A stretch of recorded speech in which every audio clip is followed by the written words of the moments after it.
नमस्कार. दिनांक 28 जून. कथेचं शीर्षक आहे ब्रह्मनिष्ठ होशील. नागणसूरच्या पयो नदीतच वामनबुवांनी महाराजांची यथासांग पूजा केली. तेव्हा महाराजांनी वामनबुवांना गुरुमंत्र देऊन अवधूत गीताही दिली.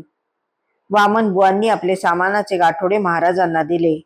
महाराजांनी एक भांडे भरून नदीचे पाणी तीर्थ म्हणून वामनबुवांना दिले व त्यासोबत सामानाचे गाठोडेही परत केले. त्यांनी वामनबुवांना आशीर्वाद दिला.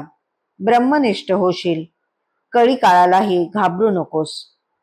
अनुग्रह देण्याचे अवडंबर महाराजांनी कधीच केले नाही. कृपापूर्ण दृष्टिक्षेपाने किंवा संकल्पाने ते केव्हा कोणावर अनुग्रह करतील याचा नेम नसे. ज्यांना त्यांच्या अनुग्रहाचा लाभ झाला ते धन्य झाले.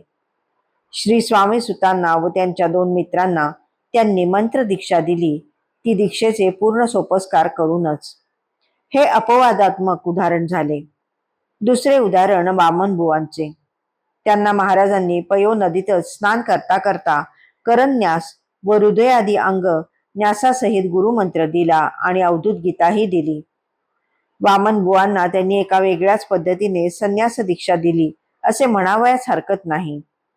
संन्यस्त वृत्ती वामनबुवांकडे होतीच, पण त्या दीक्षेचे लौकिक सोपस्कार न करताच त्यांनी गुरुमंत्र व अवधूत गीता देऊन त्यांच्या संन्यस्त वृत्तीवर शिक्कामोर्तब केले.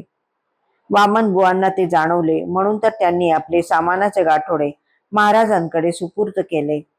असे करून त्यांनी संन्यास आश्रमाला आवश्यक असणारी अपरिग्रह वृत्तीच प्रकट केली. त्यांच्या त्या समायोचित कृतीने महाराज प्रसन्न झाले.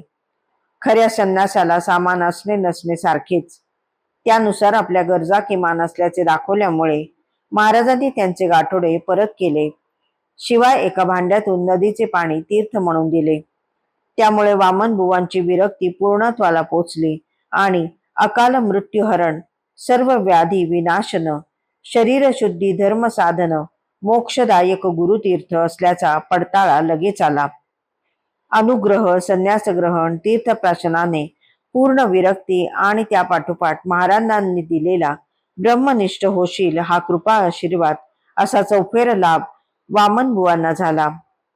कळी काळाचे ही भय बाळगण्याचे आता त्यांना कारण नव्हते. सप्तसागरापर्यंत तीर्थस्नानादिकं फलम गुरुरम द्विपयो बिंदू सहस्रांचे न दुर्लभम असे म्हणतात.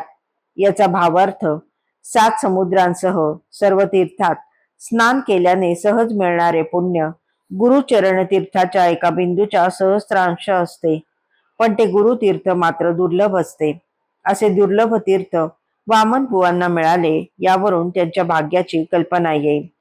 सद्गुरूंचा कृपा आशीर्वाद परमभाग्याचा असतो. धन्यवाद.